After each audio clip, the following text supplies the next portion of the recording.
club. It's fantastic. It's incredible. Watson, my dear fellow. Absolutely fantastic. Oh, what's happened? You look as if you'd seen a ghost. A ghost? Brandy, that's what I need, brandy. Brandy. Yeah. Oh, yeah. Who struck you? Well, you said it yourself. It was a ghost, and without any previous warning at all, he hit me in the eye. Yeah, wait a minute. Yes, I think you better have another. Well, thank you. And now I'll begin again. Who struck you? Upon my words, Holmes, it was a ghost. A ghost. Huh? Do you have a headache, Watson? It may seem humorous to you, but I mean, look, let me tell you from the beginning. Yes, please do, but start right at the beginning. Right, well, I was on my way back from the club. You see, it was about 8 o'clock. And I got into Spencer Street, and I was just opposite that little tobacconist, you know, makes that big Yes, skill. I know, yes. Go on, Watson. What did you do then? Well, I saw a man in front of me suddenly clutch his chest. He was walking towards you? How'd you know? Well, I mean, you said he staggered and clutched his chest. You must have been... Yeah, that's logical. Anyway, anyway, I rushed up to him to help him, you see, and he's still able to mumble something about, he had a heart, and he lived in 19 Hooper Street, and would I help him get there? There were no other pedestrians? No, the street was completely deserted. Good. Go on.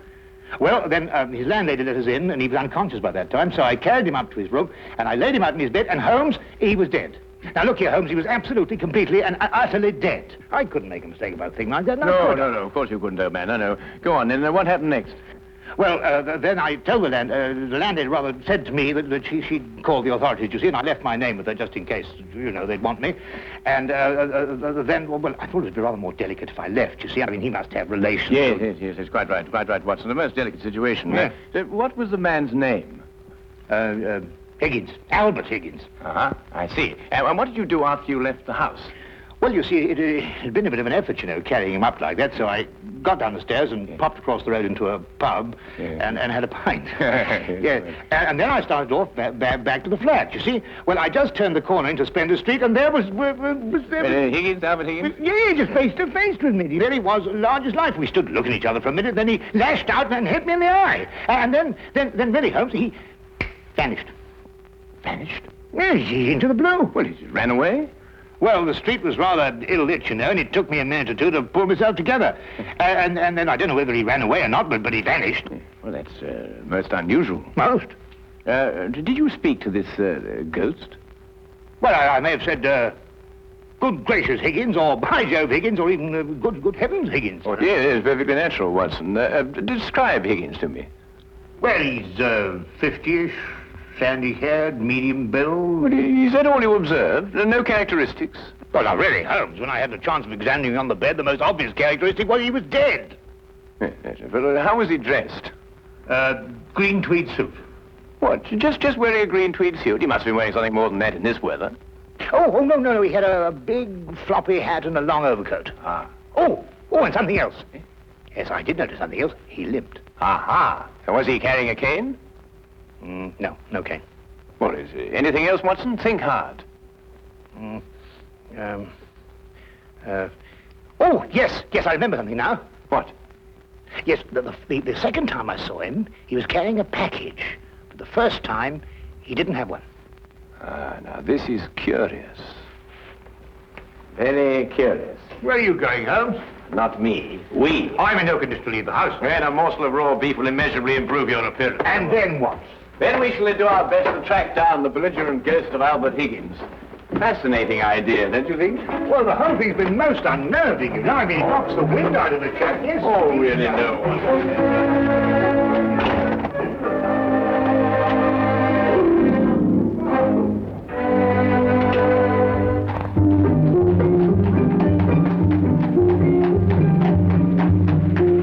Also a rather flamboyant character by the wide, rakish brim. I see he was an artist, too. Well, he hasn't painted very much recently. Notice the specks of paint underneath the brim here. And not house paint, but canvas oils. Here, what's this? How are you, Jensen? What are you doing in poor Albert's room? Oh, good evening, Mrs. Blake. You remember me, Dr. Watson? You're the bloke who brought poor Albert in. Yes. Who's your gentleman friend? This is Mr. Sherlock Holmes. Mrs. Maggie Blake, the landlady. Pleased to meet you, I'm sure, Mr. Holmes. Oh, poor old Albert. He was proper fond of life, Albert was. He wouldn't have popped off if he'd had his way. Oh, few of us would, madam. I was around to the local having me good night pint. And grieving for poor old Albert. He would have wanted a proper send-off with a pint of mild and bitter, Albert would. No doubt he would, madam. The body, I see, has been removed by the authorities. Oh, poor old Albert on a slab. Oh. Oh, dear, dear. Have you notified his next of kin, Mrs. Blake? No, he had none. He was all alone. Oh, I see. Where was Mr. Higgins employed, madam? At the Pembroke Museum, right around the corner in Spender Street. It's a picture museum. Albert was a day watchman. A day watchman, you say? Well, what were his working hours? 9 in the morning till 9 in the evening. Punctual as a clock, Albert was. Never late a minute. Poor Albert. He always came back from the museum, then, at a few minutes after 9 every evening. Aye, to make his supper. He was a proper good cook, Albert was. Excuse my saying so, madam, but aren't you mistaken? Surely it's a little after 8 when Mr. Higgins finished work? Because it was only a little after 8 when I picked him up this evening and brought him here. Oh, no, Doctor. It was just after 9. I marked the time because I was waiting for Albert to come back. He'd asked me to get him a cut of beef. He always came back just after 9. He'll never eat that beef now. Poor Albert won't. He'll hit you in the eye. Hmm? Oh, no. I just bumped into a door. Oh, you shouldn't get familiar with the door, if you know what I mean. Well, really, madam. Yes, I think we've found out all we can for the time being, Watson. Thank you, madam. We shan't intrude on your grief any further. Poor old Albert. It really is most embarrassing about this eye, Holmes. Did you hear what she inferred? It's a terrible situation. And she's wrong about the time. It was only a little after 8. And it's only a few minutes' walk to Spender Street. Yes. Time is a curious dimension, Watson. Habit and a preconceived notion can so easily reverse the hands of a clock. And yet the clock is still in perfect working order. Where are we going? To view the mortal remains of poor old Albert Higgins.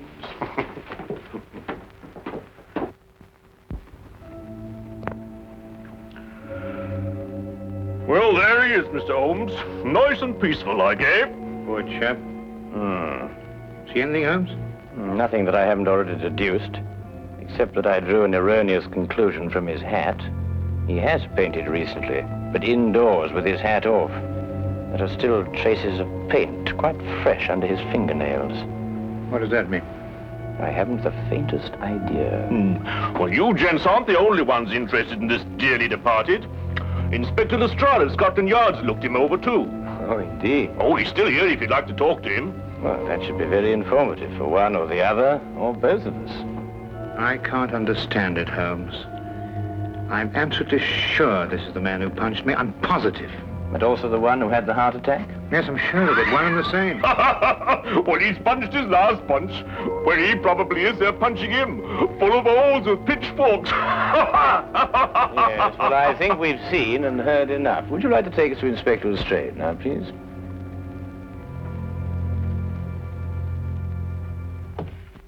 Ah, hello, Inspector.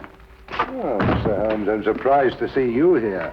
Now, this is one case you can't make anything queer out of. Oh, then why, my dear Inspector Lestrade, are you here? Well, when they brought him in, somebody recognized him as pound-note Albert Higgins. I come along to check their identification. We like to keep a track of our old pals, you know. What was he in prison for? Counterfeiting. He made the best pound note you ever saw. Yes, he was a real artist. Lestrade, there's no doubt as to the cause of death, is there? Oh, sorry, Holmes. Heart failure, no foul play. I understand you were with him in his last moments.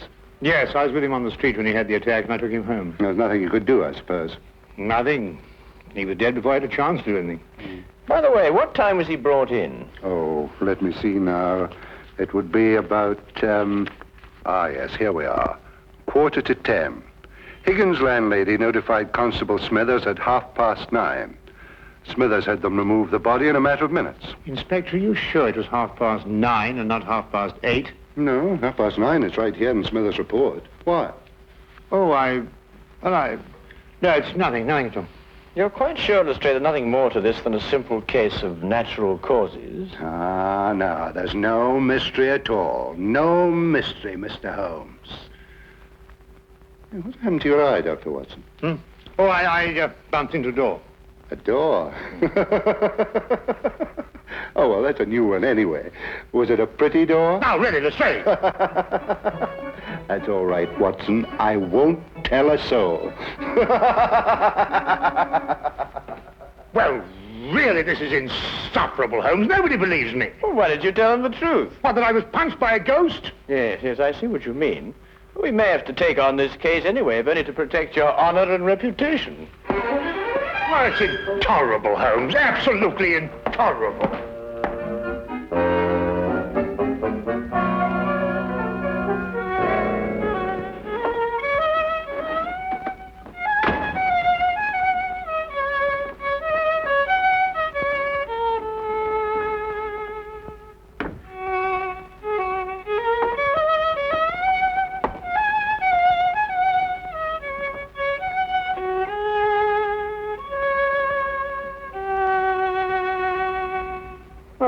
Evening, Watson. Anything wrong? No, nothing. Of course not, everything. Oh, you're sure you're not brooding over last night's affair, are you? Of course I'm not. Don't be so ridiculous. Oh, come on, out with it, man. Well, No, there's nothing to come out with. I don't know what you're talking about. Oh, come on, Watson, there's something on your mind. Well, Gosh, you'd never believe it. Nobody'd believe it. Well? Well, I met Albert Higgins in Spender Street again, tonight. And he punched you again? He pulled my nose! Really? Very, very interesting, Watson.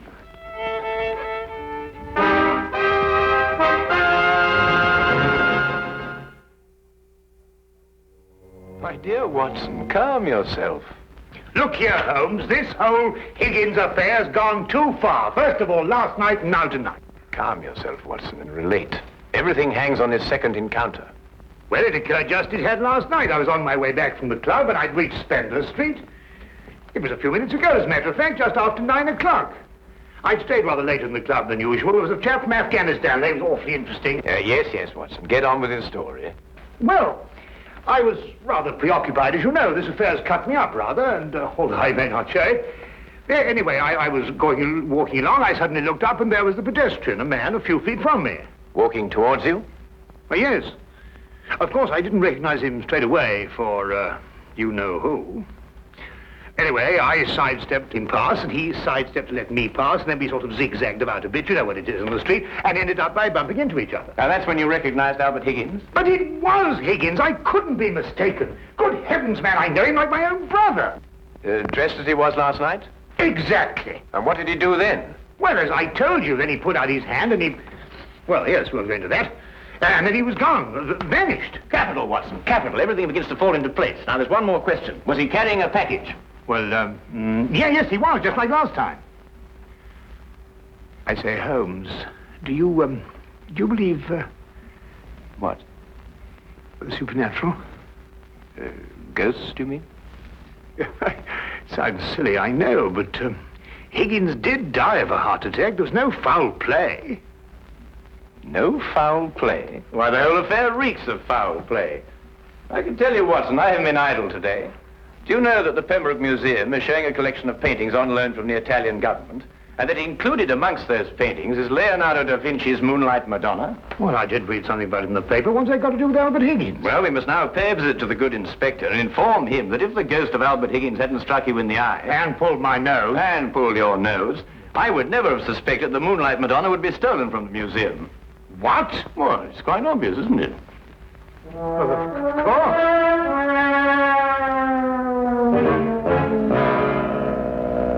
I see. Oh, thank you. Well, we'll soon know, Mr. Holmes. But if the picture's still hanging in its place and we've dragged the curator out of bed to check on it, well, false alarms like this don't exactly help the Yard's reputation, you know. And what about my reputation, Inspector? When I say a man died a little after 8, he died a little after 8 and not a little after 9. And when I say these ghosts punched me in the eye half an hour later, hang it, he punched me in the eye. Oh, we all have our off days, Dr. Watson. To err is human, as the poets say. And furthermore, if I tell you that I bumped into this chap's ghost again tonight, You didn't tell me about any second meeting. Oh, didn't I? Well, nothing. An hallucination, that's what you had, Dr. Watson. Yes, it's, psychological. That's the thing in crime today, psychology. I've been studying it, you know. You astonish me, Inspector. Oh, we're not as backwards as you think, Holmes. No, we like to keep abreast of the times. Though I don't mind admitting I don't think the psychology's got much of a future. Oh, come in. Hawkins, you saw the curator? Oh, yes, sir. I called him, Mr. Bentham, as you instructed, sir.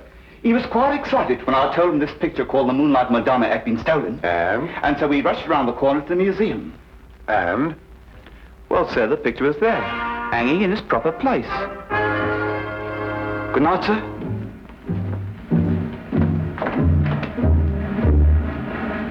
Well, there you are, Holmes. As I said to Dr. Watson, to err is human. Can I give you gentlemen a lift anywhere? Thank you, Inspector. Oh, I think it might be a good idea if we called at the Pembroke Museum on our way. But you heard what Hawkins said. The picture was hanging in its proper place. My dear Lestrade, Hawkins' statement merely proves that what he and the curator saw was not the Moonlight Madonna at all. Merely an excellent forgery.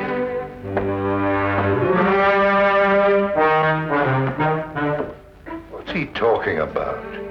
Art, ghosts, my black eye, and psychology.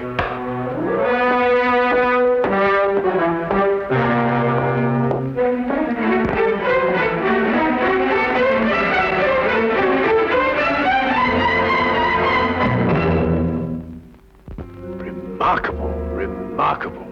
Only a microscopic examination of the brushstroke shows it any different from Da Vinci's work.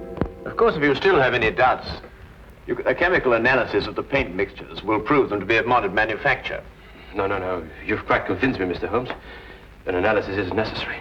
Dear me, this is catastrophic. A rather delicate situation, eh? Delicate? The Italian government will hold the British government responsible. Now, the painting is an Italian national treasure, and a theft could easily affect a pending treaty between the two nations.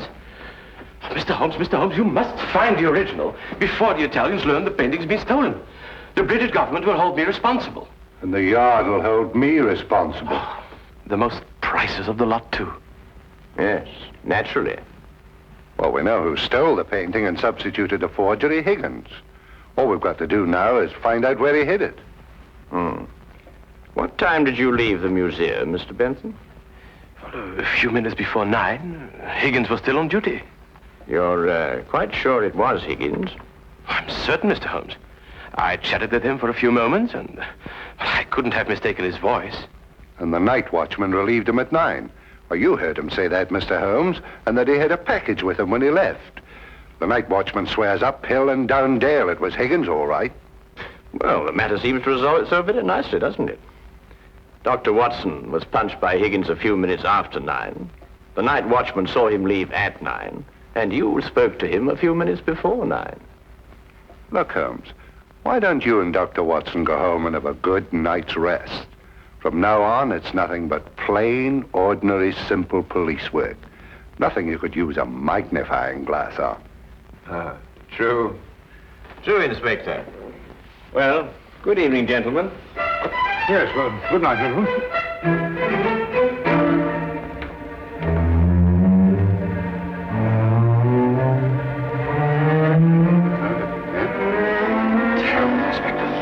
Terrible, Inspector. Terrible. What do we do now? Interesting affair, eh, Watson? Look, I don't care what anybody says. It was after 8 when Higgins punched me. Well, has it occurred to you that if Higgins didn't punch you, who had the heart attack? Well, now look here, Holmes, Oh, confound it, for all I know, it was Higgins who punched me and his ghost had the heart attack. Come on, Watson.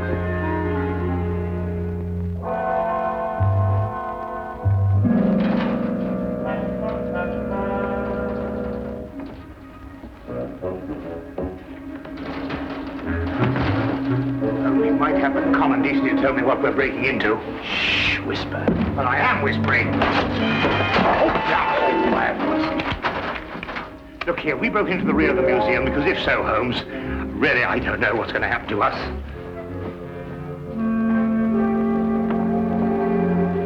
Here, hold this. What? Oh.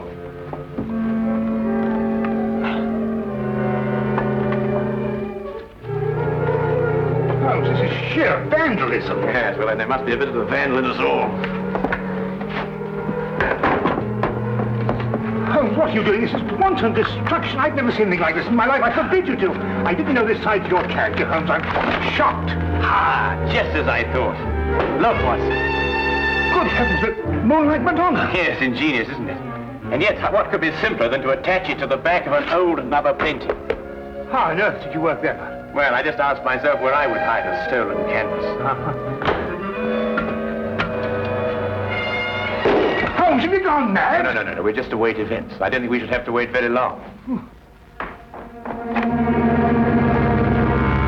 Holmes? Dr. Watson? What's the meaning of this? Watson, I believe you've already met Mr. Bentham in his capacity as curator of the Pembroke Museum. Allow me to present him to you now as the picture thief. Charmed, Dr. Watson. Oh, delighted. What is this? So you discovered my little hiding place, Mr. Holmes. I'm curious. How did you know it was I and not the late lamented Higgins? Yes, I believe Dr. Watson's story from the first. If Higgins died at a little after 8, it must have been someone else who struck him a little after 9. But it was Higgins who punched me home. No, Watson. It was a limp, a wide, floppy hat, and an exceedingly long overcoat that punched you. Seen in a dimly lit street.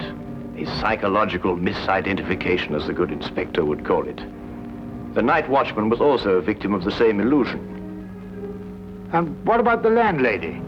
How much did you have to pay her to set back the time of death by an hour, Mr. Bentham? Oh, not much, Mr. Holmes. How did you know it was me? Dr. Watson and the night watchman both identified the 9 o'clock Higgins visually at a distance. Only you pretended to have spoken to him. This meant that either you were lying or Dr. Watson was punched in the eye by a ghost. I believe the simple explanation. You almost make me feel transparent, Mr. Holmes. To anyone who viewed the facts objectively, you were. It's a pity that one crime has to lead to another. Yes, and I think it's a great pity, Holmes, that you broke that vase. Oh, yes. But it's only an imitation. Nonsense, you can't tell me that sort of work like this is an imitation. Perhaps the pieces can be... Well done, Watson, well done. You know, Holmes, you didn't have to invite him here to catch us. You put us in rather an awkward position. Oh, my dear fellow, I have sublime confidence in your ability to extricate us from any predicament in which my rashness may place us. Might I suggest that you now fetch the good inspector? Yeah, here you are. Yeah. Excuse me. I say, Holmes, Bentham punched me in the eye. Who was it tweaked my nose?